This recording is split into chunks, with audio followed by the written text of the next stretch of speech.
What does tribalism look like? Kids chanting a football song? Religious groups making race-based slurs? Banging drums and singing ancient songs? A kid in a MAGA hat? What does tribalism look like?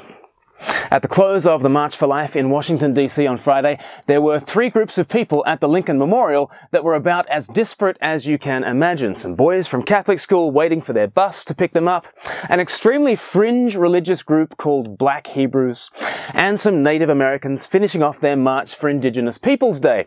This is the most unlikely combination of people since Gogglebox had their screen tests. It sounds like the setup to a joke, really. It's a Catholic, a Jew, and a Native American walk into a bar and, how did these three groups of people end up together?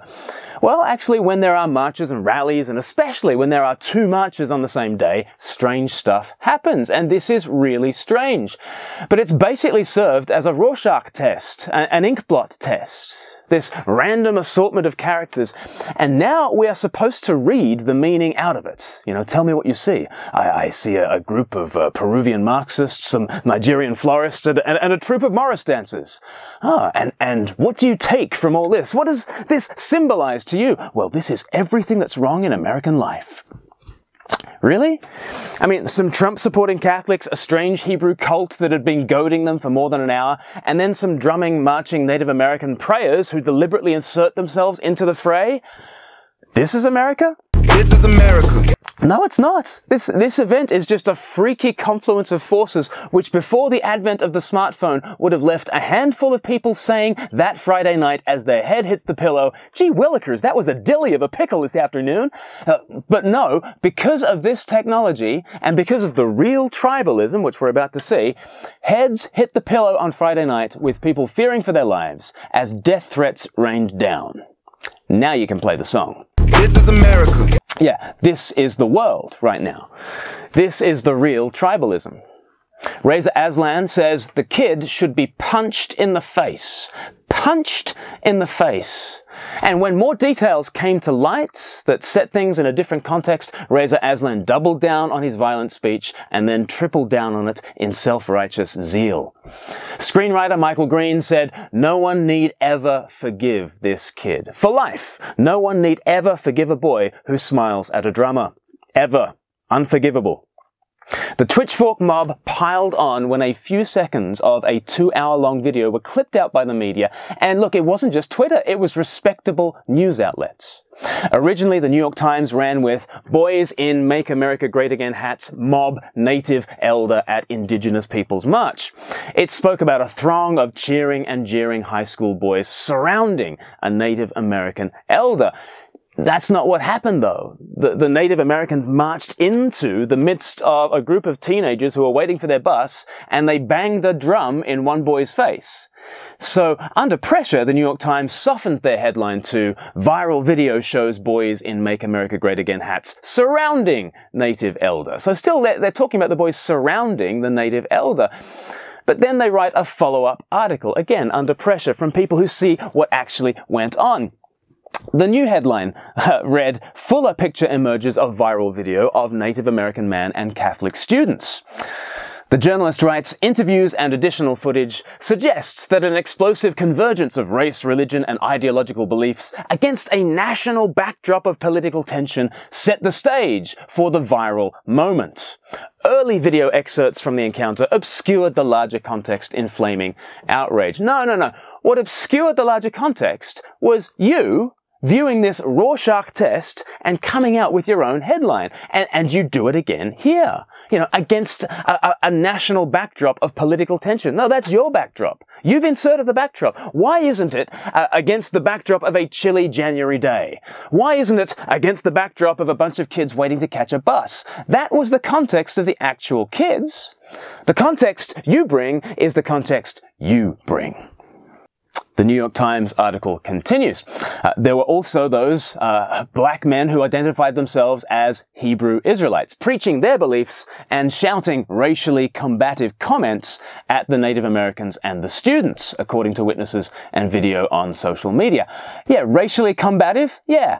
They called them crackers, racists, bigots, faggots, and incest kids. They called one of the black students the N-word and said he should leave the school lest his organs be harvested. Yeah, I'd say that's racially combative. One of the members of the Native American March told the boys to go back to Europe using some pretty fruity language. Language that if the boys used of anyone else, you know it would be going viral. If that one kid's silence provoked such outrage, imagine the reaction if they'd said anything racially combative to anyone else.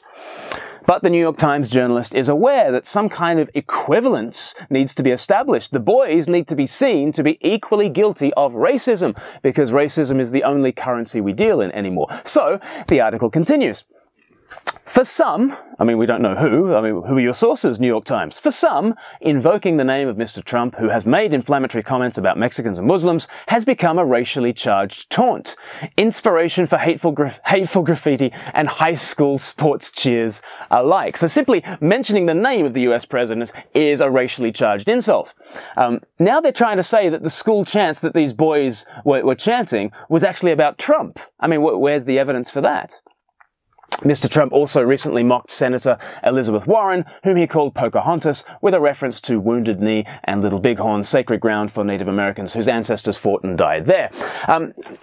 We're still waiting to hear what any of these teenagers actually did, and then we come across a phenomenal use of the passive voice. Note this. It did not go unnoticed that Friday's episode took place at the same location where the Reverend Dr. Martin Luther King Jr. delivered his most famous address calling for an end to racism in the United States. I love that. It did not go unnoticed.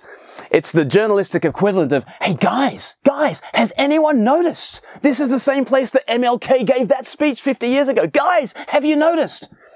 Right? That's the background, people. That's the frame in which we must view all of this. You know, they've put 2 and 2 together and they've come up with racism. Racism squared. Racism to the nth degree. It is a Rorschach test. And what do they see? Racism. Racism everywhere. What was that kid meant to do? I mean, literally, what was he meant to do? He was singled out by a man banging a drum in his face.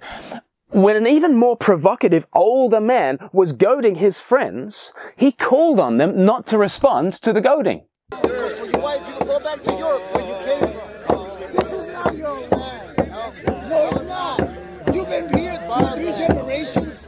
Compared to us, we've been here millions years. So get the out of my face with that shit.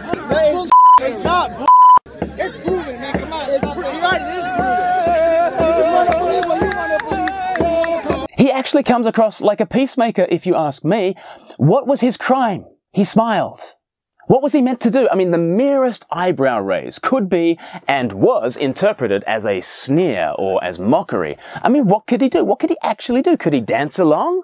You know that the media would cry cultural appropriation in a heartbeat if he danced along. What could he actually do? What did he actually do? You know what he did wrong? He wore that hat. Really? I mean, that's it. And I get it. You know, I am no fan of Donald Trump myself. I would not have voted for the man. I don't like the politics of making countries great again. In July, I saw a sign in Australia saying, "Make Australia great again," and I groaned audibly and nearly crashed the car. It made me angry. I don't like making countries great again. It seems to me like that kind of politics takes a traditional religious framework and applies it to a nation's history. So where the Bible talks about creation, fall, redemption, this kind of politics talks about the 1950s as the Garden of Eden, the 1960s as the fall, and redemption is yet to happen. But please vote for our messianic leader. Like, I don't like that. I don't like building walls. By the way, no one has found anyone saying build the wall in the 2 hours of footage that we have from the Lincoln Memorial. But look, I'm not into building walls. I'm an immigrant. I've been effectively deported from this country in the past. I've split my life across 2 hemispheres, and I am not in any way nationalistic. I don't like building walls. But this is a kid in a MAGA hat, and I don't hate him. Why do you hate him? It's not because of anything he did on Friday. Mahatma Gandhi could not have done much better, I don't think. You know why he's been so hated? He is a pro-Trump, pro-life Catholic. He got his politics and his religion wrong. He was marching against women's health, said Janie Haddad Tompkins. Well, he's either against women's health or he's against the slaughter of millions of innocent babies. You know, one or the other, but let's not let that stop the hatred, right? In fact, please let it stop the hatred. Do stop the hatred, please. I mean, you might hate the MAGA hat. I don't like it, but let this kid redeem it for you.